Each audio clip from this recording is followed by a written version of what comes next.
अस्सलाम वालेकुम।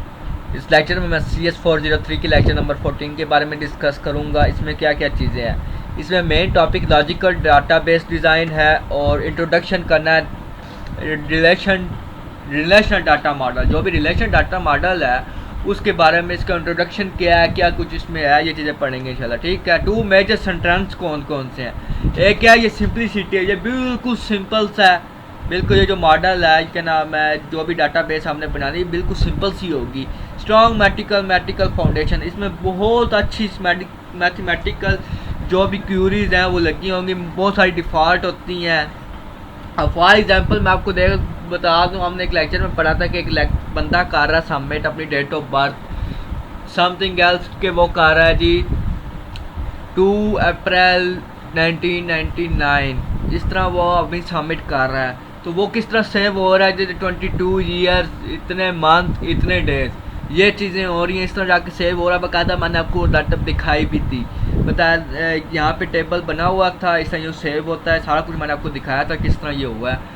तो वो भी मेरे पास लेक्चर्स अपलोड हुए हैं, उन्होंने मस्त देखिएगा। बहुत सारे उसमें मैंने टिप्स वगैरह शेयर की हुई हैं कि क्या कुछ आपके लिए इंपॉर्टेंट है, क्या क्या चीज़ें आपने किस तरह कर दी हैं, बहुत अच्छे से समझाया हुआ है। ठीक है। यह इस तरह आप ये बता रहे हैं स्ट्रॉन्ग मैथमेटिकल फाउंडेशन है। अब रिलेशन डाटा मॉडल के represented by EF code in 1970 end of IBM।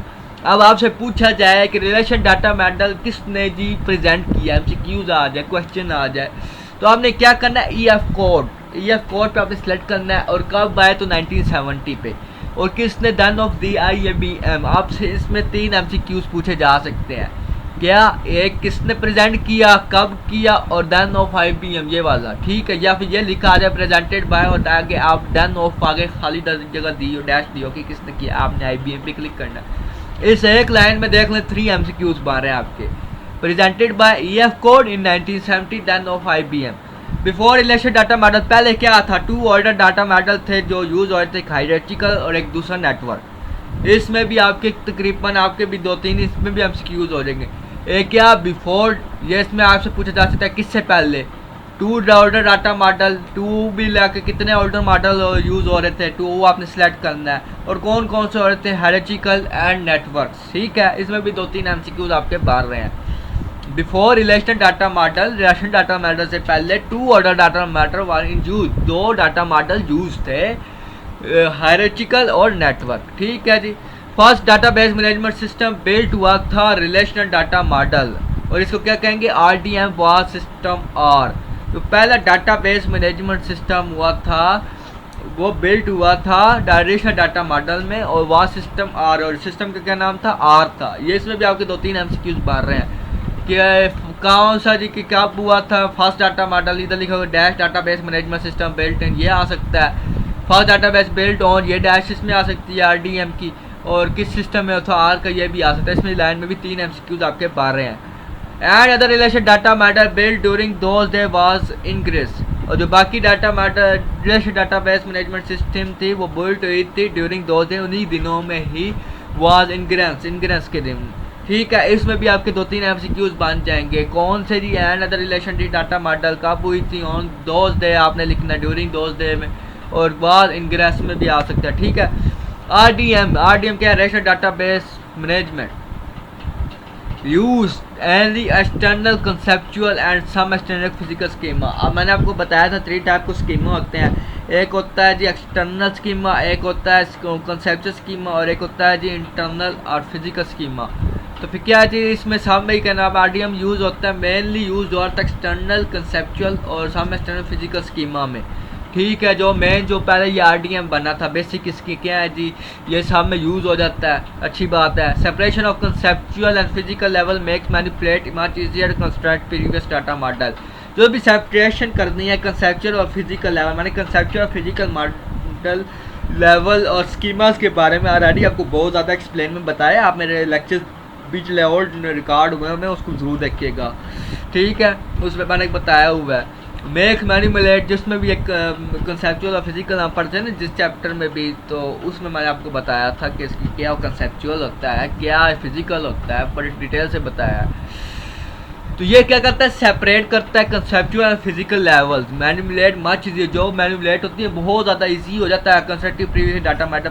पहले जो प्रीवियस डाटा मॉडल थे उनसे बहुत अच्छा है, ईजियर है, इजी टू यूज़ है और इजी टू मैनिपुलेट हम कर सकते हैं इसे। ठीक है, बेसिक ऑफ RDM आगे क्या, RDM use to external conceptual some external physical schema, ये वही बात होगी जो हमने लास्ट स्लाइड में पढ़ी है।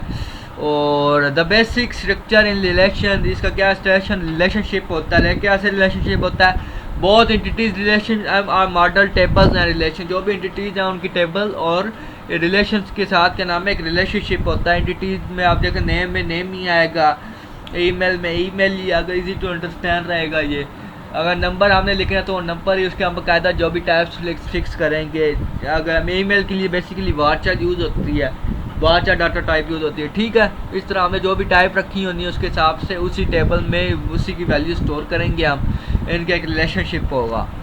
Relation physical represent and table, जो भी फिजिकली होता है उसको क्या करेंगे रिप्रेजेंट टेबल्स। टेबल्स क्या है, आप टेबल्स में डिफरेंट टाइप ऑफ टेबल हो जाएंगे, जिस तरह के आपको मैं आगे दिखाता हूँ एक बना होगा ऐसा एंटिटी में ऐसा नंबर्स है, उसकी सारी के डिटेल्स वैल्यू हम टेबल्स में स्टोर होंगे। Table two dimensional representation of relation, table क्या है, टू डायमेंशनल होता है रिप्रेजेंटेशन ऑफ रिलेशन, कि क्या रिलेशन है उसका उस डाटाबेस के साथ, उस एंटिटी के साथ, ये टू डायमेंशनल रिप्रेजेंटेशन करता है।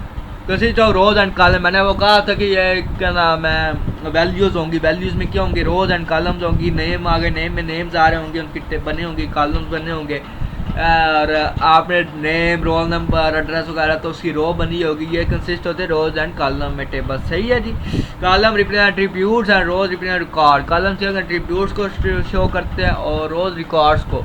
रोज में अब क्या आ रही है, सारा का सारा रिकॉर्ड ही आ रहा है ना, नेम ईमेल एड्रेस ये सारा रिकॉर्ड है। एट्रीब्यूट्स अब नेम में सिर्फ नेम आ रहे हैं, ये सारे एट्रीब्यूट्स वगैरह। ठीक है, समझ लगी होगी उम्मीद को। तो आगे एक बनी होगी मैं आपको दिखाऊंगा। Rows recorded and tuple all this term use interchangeably, rows का रिकॉर्ड होते हैं, आपको ऑलरेडी बता चुका हूँ। रिकॉर्ड होते हैं एंड टप्पल्स होते हैं। टप्पल्स क्या होंगे, टप्पल्स को हम कॉमा सेपरेट करते हैं, कॉमा सेपरेट से सॉरी टप्पल्स होते हैं स्मॉल ब्रैकेट्स में, तो स्मॉल ब्रैकेट में टप्पल्स वगैरह इस तरह हम इसको सेपरेट करते हैं। ठीक है, इसको बेसिक प्रॉपर्टी ऑफ टेबल क्या है, each cell contain automatical single value, जितने भी सेल्स हैं उसकी सिंगल वैल्यू होगी। अब एक नेम आ रहा है उस पर ज़्यादा नेम नहीं होंगे। अब कोई भी रजिस्टर करता है सामने फॉर एग्जांपल कि कोई भी अपनी रजिस्ट्रेशन करता है तो उसी बंदे का नेम होगा, उसी बंदे की सारी डिटेल होगी, सिंगल वैल्यू होंगी। Each column has distinct name, और इसके बकायदा एक डिस्टिंक्ट नेम होगा। नेम एट्रीब्यूट इसमें जो भी इसकी नेम और एट्रीब्यूट से रिप्रेजेंट करेगा। Value of attribute come from same domain, जो भी वैल्यूज हैं उनके एट्रीब्यूट वो सेम डोमेन से आएंगे। अब डोमेन क्या है जी, डोमेन आप समझ एक वेबसाइट अपलोड हुई है, उसी की होस्टिंग में क्या नाम है, आपने डाटाबेस को अपलोड किया, यानी कि किसी और की डोमेन है और किसी और की जाके डाटाबेस में कहीं भी जाके वैल्यू स्टोर होंगी। जो जिसको भी आपने अटैच किया हुआ है उसी सेम डोमेन से आपको वैल्यू आपके पास आके स्टोर होंगी। तो ऑर्डर ऑफ कॉलम इमेट्रेबल, जो भी ऑर्डर होंगे वो क्योंकि इमेट्रेबल होंगे, बाकायदा इसकी एक स्पेसिफिक होगी की होगी, प्राइमरी की, इसके बारे में ऑलरेडी बता चुका हूँ। The order row is immaterial and rows tuple record is distinct rows can be same, जो ऑर्डर होंगी रोज की वो क्या होंगे इमेट्रियल होंगे, और रोज टप्पर रिकॉर्ड के होंगे डिस्टिंक्ट होंगे। No two rows can be same, और एक से ज़्यादा रोज सेम नहीं होंगी। अगर जो भी आपने प्रोग्राम जिस तरह का बनाया होगा उस तरह के हिसाब से आपकी वैल्यू स्टोर नहीं होगा। अगर हाँ डुप्लीकेट आप करेंगे तो आपकी ज़रूर रोज सेम हो सकती है। अब ये देखें टेबल बना हुआ है। अब यहाँ पे क्या स्टूडेंट आईडी आ रही है, ये स्टूडेंट का नेम आ रहे हैं, सारे नेम आ रहे हैं। अब ये क्या है, ये रो है, ये चीज़ रो है, ये यहाँ से लेके यहाँ तक रो है, ये कॉलम है। अब ये कॉलम में ये देखिए स्टूडेंट आईडी आ रही है, स्टूडेंट, और ये रो में देखिए पूरा का पूरा रिकॉर्ड आ रहा है, और सिर्फ इसमें क्या स्पेसिफिक एट्रीब्यूट आ रहे हैं। ठीक है, आपको उम्मीद करता समझ लग गई होगी। अब ये देखिए ये कॉलम में सिर्फ और सिर्फ एट्रीब्यूट स्टूडेंट आईडी आ रही है पूरी की पूरी, ये स्टूडेंट नेम आ रहा है, ये उसका कोर्स नेम आ रहा है, प्रोग्राम जिसमें भी class name, date of birth आ रही है यहाँ पे, और यहाँ पे क्या को जेंडर कौन सा है जी। ठीक है, अब यहाँ पे रो कौन सी, रो में क्या आ रहा है उसका जी पहले स्टूडेंट आईडी नेम पूरा का पूरा रिकॉर्ड आ रहा है, लेकिन कॉलम में ऐसा कुछ नहीं है। ठीक है, रोज में पूरा रिकॉर्ड आ रहा है और कॉलम में सिर्फ और सिर्फ डिटेल्स आ रही हैं। अब कंपोनेंट क्या है, डिस्टिंक्ट डाटा मॉडल स्ट्रक्चर होता है, रिलेशन टाइप में मैनिपुलेट लैंग्वेज होती है, एसक्यूएल होती है, यूज होती है, जो भी है इसमें डाटाबेस में होती है। इंटीग्रेटेड कॉन्स्टेंट 2 होते हैं। ठीक है, अभी क्या है जी, स्ट्रक्चर क्या होता है, रिलेशनशिप होता है और डाटा और टेबल्स होते हैं, इसमें यही इसका स्ट्रक्चर होता है। इसमें रोज एंड कॉलम्स हो जाएंगे, टेबल्स हो जाएंगे। मैनिपुलेट लैंग्वेज होगी, इसकी जो भी लैंग्वेज यूज़ होती है, एसक्यूएल यूज़ होती है, डाटाबेस में इंटीग्रेटेड कांस्टेंट 2 होंगे, ठीक है। अब ये मैथमेटिकल रिलेशन बताया हुआ। अब हम समझ कंसीडर टू सेट का आ रहे हैं, X and Y, 2 4 6 product this set A, मतलब ये आगे बन जाएगा बाकायदा मैथमेटिकल रिलेशन हम इसमें यूज़ करेंगे। तो ये बाकायदा समझाया हुआ है। पहले एक्स की 2 4, फिर 6 2 4 6, एक्स के वैल्यू को क्या किया, एक्स को 2 प्रोवाइड किया, फिर 4 प्रोवाइड किया, फिर 6 प्रोवाइड किया, फिर यहाँ पे क्या किया, y को 2 किया, 4 किया एंड 6 किया। ये मैथमेटिकल रिलेशन सब set of this construct product. For example ये देखें, एग्जांपल दी हुई है, x की 2 वही, x की 2 y की 2 x की 6 x की 4 r2 की x की 4 y की 6 और y की 4। ये कि दो हमें दिए हुए हैं उन्होंने, बाकायदा आप इसकी ज्वाइन कर देगा जिस तरह भी वैल्यू सेव करनी होगी, x की 2 y की 2, जिस तरह मैंने आपको ये समझाई थी एग्जांपल। अगर मल्टीप्लाई करेंगे तो इसी तरह सेव हो जाएंगी। पहले क्या होंगी, x की 2, फिर ये x की 4, फिर y की 2, फिर y की 6, बल्कि पहले x की 2, फिर x की 4, फिर x की 6 भी है, x की 4, ठीक है जी। इस तरह ये सारी वैल्यू स्टोर होंगी जिस तरह यहाँ पे हुआ है।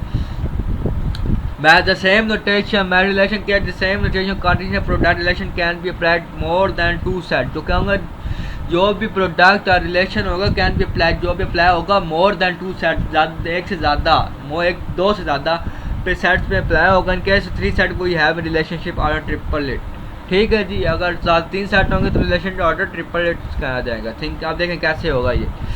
अब thinking more real word scenario, one name है जी अली सना अहमद सारा।